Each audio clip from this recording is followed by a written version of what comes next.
एक ऐसा डिक्टेटर जिसके नाम से दुनिया खौफ खाती थी। एक ऐसा इंसान जो दुनिया के सबसे बड़े तानाशाह की लिस्ट में पहले नंबर पर आता है, जो कि 5 करोड़ लोगों की मौत की वजह बना, जिसकी वजह से पूरी दुनिया एक समय पर आर्थिक मंदी के अंधेरे में डूब गई थी। लोग बेरोजगार और बेघर हो गए। यह इंसान द्वितीय विश्व युद्ध का प्रमुख कारण बना, जिसका दर्द हिरोशिमा और नागासाकी जैसे शहर आज भी भुगत रहे हैं। यहाँ पर पैदा होने वाले बच्चे आज के समय पर भी पूरी तरह से विकसित पैदा नहीं हो पाते हैं। उस इंसान का नाम आप समझ गए होंगे, अगर नहीं तो मैं आपको बताता हूँ। उसका नाम है हिटलर, जिसका पूरा नाम है एडोल्फ हिटलर।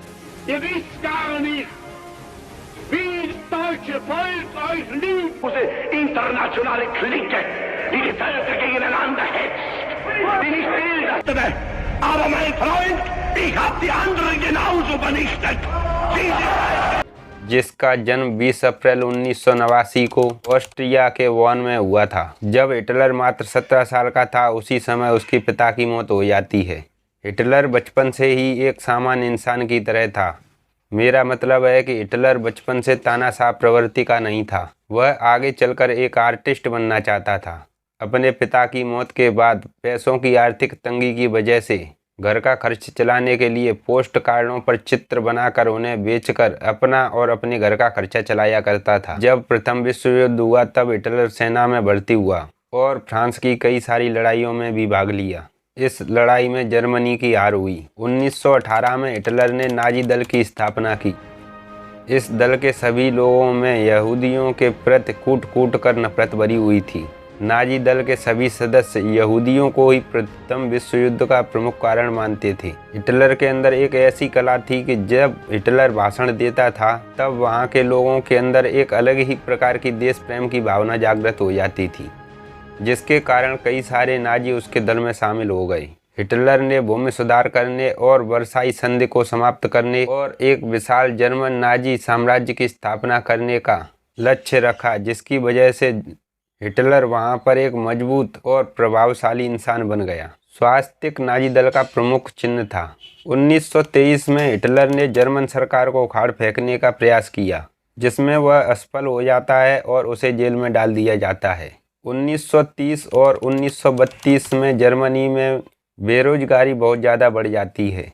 उसी समय संसद में नाजी दल के सदस्यों की संख्या 230 हो जाती है।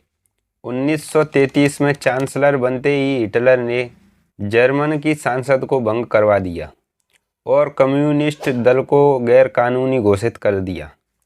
उसके बाद जर्मन को नाजी राष्ट्र घोषित करने का ऐलान कर दिया। नाजी दल के विरोधियों को जेल खाने में भर दिया गया। 1934 में हिटलर ने खुद को सर्वोच्च न्यायाधीश घोषित कर दिया। हिटलर ने जर्मनी पर 1933 से लेकर 1945 तक शासन किया। अपने शासनकाल के दौरान हिटलर ने 60 लाख यहूदियों की हत्या करवा दी थी, जिसमें 15 लाख से ज़्यादा बच्चे भी शामिल थे। हिटलर प्रथम विश्व युद्ध की हार का प्रमुख कारण यहूदियों को ही मानता था। वह यहूदियों को कभी भी इंसानी नस्ल का नहीं मानता था। हिटलर ने यहूदियों की हत्या इस तरह से करवाई कि पूरी दुनिया में 1/3 यहूदियों की जनसंख्या खत्म हो चुकी थी। यहूदियों के लिए हिटलर की यह नफरत होलोकास्ट के रूप में सामने आई। यहूदियों को खत्म करने का यह सिलसिला मई से पोलैंड में खुले ऑस्विच कंसंट्रेशन कैंप से शुरू हुआ था। हिटलर इटली के एक और बड़े सनकी तानाशाह बेनिटो मुसोलिनी को अपना गुरु मानता था, जिसका जन्म 29 जुलाई 1833 को इटली के प्रेडेपिया शहर में हुआ था। यह वही बेनिटो मुसोलिनी है जिसने मात्र 21 वर्ष के शासनकाल में 7 लाख लोगों की हत्याएं करवा दी थीं। हिटलर और मुसोलिनी की दोस्ती का एक प्रमुख कारण यह भी था कि द्वितीय विश्व युद्ध के समय मुसोलिनी ने हिटलर की काफ़ी ज़्यादा मदद की थी। लेकिन अब यह भी जानना बहुत ज़रूरी है कि इतना बड़ा सनकी तानाशाह भारत के बारे में क्या सोचता था और उसकी मौत कैसे हुई और किस वजह से हुई, जानेंगे आगे वीडियो में। तब तक आप वीडियो पर बने रहिए और वीडियो को पूरा ज़रूर देखिए। भारत के बारे में हिटलर को कोई ज़्यादा विशेष रुचि नहीं थी।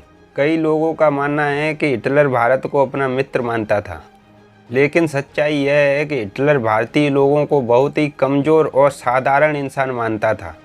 वह भारत में ब्रिटेन के अंग्रेज़ों को सही मानता था। हिटलर का मानना था कि भारत पर ब्रिटेन के अंग्रेजों द्वारा राज्य करना सही है, क्योंकि भारतीय लोग बहुत ही कमज़ोर और असंगठित हैं, जबकि अंग्रेज बहुत ही शक्तिशाली हैं। अगर भारत आज़ाद हो भी जाएगा तो वो कई सारे टुकड़ों में बट जाएगा, क्योंकि भारत के अंदर कई जात, संप्रदाय और धर्म के लोग रहते हैं।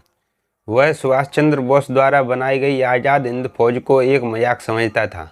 उसका मानना यह था कि आज़ाद हिंद फौज एक कीड़े को नहीं मार सकती, तो अंग्रेज़ों को मारना तो बहुत दूर की बात है। जब नेताजी सुभाष चंद्र बोस भारत की आज़ादी को लेकर हिटलर से मदद मांगने के लिए गए, तब हिटलर ने नेताजी सुभाष चंद्र बोस को कोई स्पष्ट जवाब नहीं दिया। द्वितीय विश्व युद्ध के समय हिटलर की बुरी तरह से हार हुई। सोवियत संघ की सेनाएं बर्लिन तक पहुंच चुकी थीं।